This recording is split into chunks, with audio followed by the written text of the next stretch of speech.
Նարեկ Սամսոնյանի կինը դեռ օրեր առաջ տեսաուղերձ էր հղել անգլերեն լեզվով Հայաստանի Հանրապետությունում ԱՄՆ դեսպան Քրիստինա Քվինին։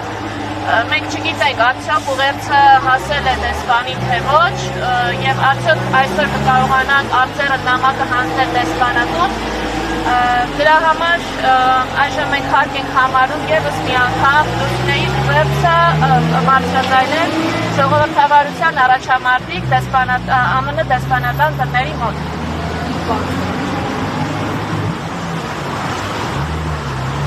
Այժմ ես կընթերցեմ քաղբանտարկյալ Նարեկ Սամսոնյանի կնոջ Լուսինե Առաքելյանի ուղերձը։ Հայաստանի Հանրապետությունում ԱՄՆ դեսպան Քրիստինա Քվինին։ Պատվարժան դեսպան Քրիստինա Քվին, ես Լուսինեն եմ, իր ազատ խոսքի իրավունք իրացնելու պատճառով արդեն երկրորդ անգամ 2 ամսով կալանավորված քաղբանտարկյալ Նարեկ Սամսոնյանի կինը։ Իր նախորդ կալանավորման ժամանակ ամուսինս բանտից բաց նամակով դիմել էր ձեզ, հորդորելով ձեզ խոսել Հայաստանի Հանրապետությունում մարդու իրավունքների ոտնահարման, ազատ խոսքը ճնշելու իշխանությունների արատավոր պրակտիկայի մասին։ Չգիտեմ, արդյոք ամուսնուս նամակը հասել է ձեզ թե ոչ, քանի որ ձեզնից այդպես էլ պատասխան չստացվեց։ Այս անգամ դիմում եմ ձեզ ես, քանի որ ցավալի է հետևել, թե ինչպես է ազատ խոսքի հիման վրա ստեղծված պետության ներկայացուցիչները լրում մեր երկրում տեղի ունեցողը տեսնելով։ Աննախադեպ քանակի քաղբանտարկյալներ այսօր բանտերում պատիժ են կրում այն բանի համար, որ համաձայն չեն այն ամենի հետ, իր փաշինյանական ռեժիմն անում է մեր պետության հետ։ Այստեղ այլևս քրորեն պատժելի է սեփական քաղաքական հայացքները բարձրաձայնելը եւ իշխանություններին քննադատելը։ Մենք այսօր մեր կաշվի վրա ենք զգում ձեր նախկին նախագահ Հարի Թրումանի հետևյալ խոսքերը։ Երբ կառավարությունը հավատարիմ է մնում ընդդիմության ձայնը լրացնելու սկզբունքին, այն միայն մեկ ճանապարհ ունի անցնելու, գնալով սաստկացնել բռնաճնշումները, մինչև այն դառնա ահաբեկման աղբյուր իր բոլոր քաղաքացիների համար եւ ստեղծի մի երկիր, որտեղ բոլոր կապեր վախի մթնոլորտում։ Այսօր Հայաստանի Հանրապետությունում վախի մթնոլորտ է ստեղծվում իշխանությունների ձեռամբ, քանի որ նրանք, ովքեր հանրայնորեն քննադատում են ներկայիս իշխանություններին, ամենատարբեր հորիված քրեական գործերով հայտնվում են բանտերում։ Իմ ամուսինն այսօր բանտում է հետույք բառի համար։ Սա նշված է քրեական գործում։ Հայաստանի Հանրապետության 3-րդ նախագահ Սերժ Սարգսյանի իրենց ինտերնի մի ոդքասթին ջուրընկալվելուց հետո ԿՊԱ-ականները ֆեյսբուքյան գրառումներով թիրախավորել էին ամուսնուս եւ ոդքասթի մյուս վարող Վազգեն Սաղաթելյանին։ Ամենակեղտոտ բառապաշարով վիրավորական գրառումներ էին կատարում նրանց հասցեին։ Այս արշավից անմասն չէր մնացել ազգային ժողովի խոսնակ Ալեն Սիմոնյանը, ով ամուսնուս եւ Վազգենին անվանել է շան լակոտներ, որին ի պատասխան ոդքասթի հաջորդ թողարկման ժամանակ ամուսինս եւ Վազգենը պատասխանել են իրենց հասցեին հնչած վիրավորանքներին։ Ամուսինս օգտագործել էր հետույք բառը, որի համար Ալեն Սիմոնյանը դիմել էր իրավապահներին եւ օրեր անց ազգային անվտանգության ծառայության ալֆա ստորաբաժանման դիմակավորված անձիկ մտել էին մեր տուն, իմ եւ մեր 2 մանկահասակ երեխաների աչքի առաջ խուզարկել մեր տունն ու չնայած որ նա կամավոր հետևում էր իրավապահներին եւ որևէ դիմադրություն չէր ցուցաբերում, ձեռքերը ոլորելով տնից տարել են ամուսնուս, կադրերը կան համացանցում։ Հայաստանի իրավապահները հետույք բառը համարել են խուլիգանություն, իսկ Ալեն Սիմոնյանի ասած շան լակոտներ արտահայտության եւ ԿՊԱ-ականների վիրավորանքներում որևէ հանցակազմ չէ տեսել։ Ինչ է սա, եթե ոչ Հարի Թրումանի ասած ահաբեկումը։ Ավելին, եթե նախորդ անգամ իշխանությունները սահմանափակվել են միայն ամուսնուս եւ Վազգենին կալանավորելով, այս անգամ Ատիֆեի կերմի ողջ անձնակազմը թիրախում եղել։ Լրագրողի եւ օպերատորի Էլեն Անդիմը ձերբակալել։ Իբր խոչընդոտել են արդարադատության իրականացմանը։ Լրագրող Դավիթ Ֆիդանյանին ձերբակալել են 60 ժամով, իսկ օպերատոր Իշխան Սաղաթելյանին նույն օրն ազատ են արձակել։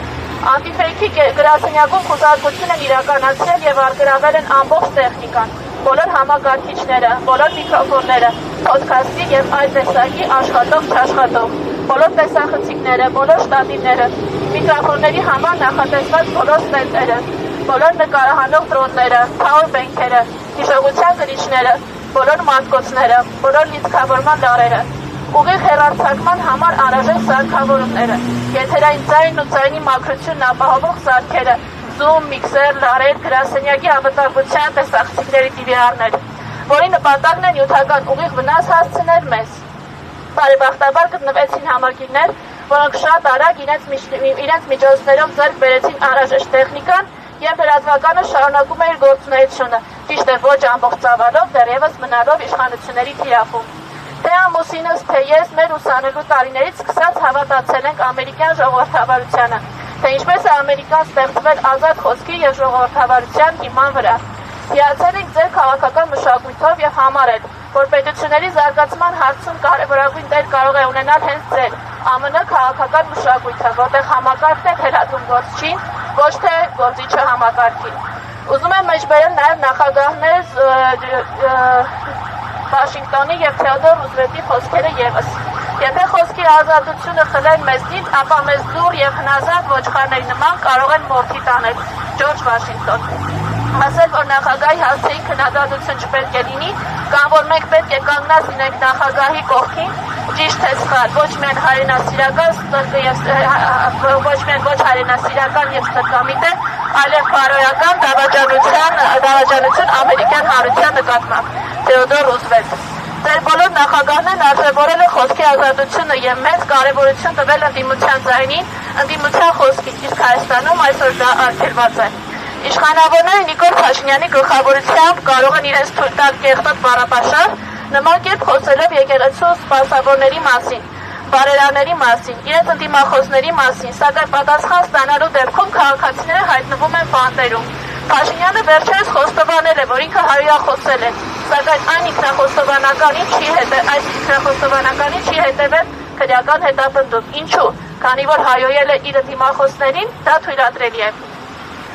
Ձեր ներկայիս նախագահ Դոնալդ Թրամփը եւս հայտնի է իր քաղաքական հակառակորդներին կոշտ բառապաշարով դիմելով, սակայն չէ մտաբերում դեպք, որ իր դեմ որևէ քրեական գործ հարուցված լինի կամ որակվի իր խոսքը որպես խուլիգանություն։ Այս պարագայում ինչու ենք լռում Հայաստանում ընդդիմադիր խոսքի հետապնդման մասին։ Ինչ եք կարծում, արդյոք սա խոսքի ազատության նկատմամբ բացահայտ բռնաճնշում չէ, արդյոք դեսպանատար լրությունը բոլորին խաբելու փորձ չէ, ինչպես ասում էր ԱՄՆ 16-րդ նախագահ Աբրահամ Լինքոլնը, որը ամուսնուս ամենասիրելի ԱՄՆ նախագահն է։ Հնարավոր է ամբողջ ժողովրդին խաբել ինչ-որ ժամանակ կամ ժողովրդի մի մասին անընդհատ, բայց անհնար է անընդհատ խաբել ամբողջ ժողովրդին։ Մեծ ակնկալիքով սպասում եմ ձեր արձագանքին։ Եթե այդ արձագանքը չի կարող լինել հրապարակային, ակնկալում եմ հանդիպում ձեզ հետ չտեսագրվող ձևաչափով, առավել մանրամասն ձեզ ներկայացնելու գործը եւ ձերից ակնկալած պատասխանները ստանալու համար։ Չէ՞ որ ձեր եւ եվրոպական գործընկերների լրությունը տեսնում է հայ հասարակությունը։ Նարեկ Սամսոնյանը քաղբանտարկյալ է, հերթական անգամ կալանավորված խոսքի համար, որը դեռևս ռոմանտիկորեն հավատում է արևմտյան արժեքներին։ Հարգանքով Լուսինե Ավագելյան, մեջբերման ավարտ։ Ազատություն Նարեկ Սամսոնյան, Վարդգես Հավաքելյանի եւ մյուս քաղբանտարկյալների։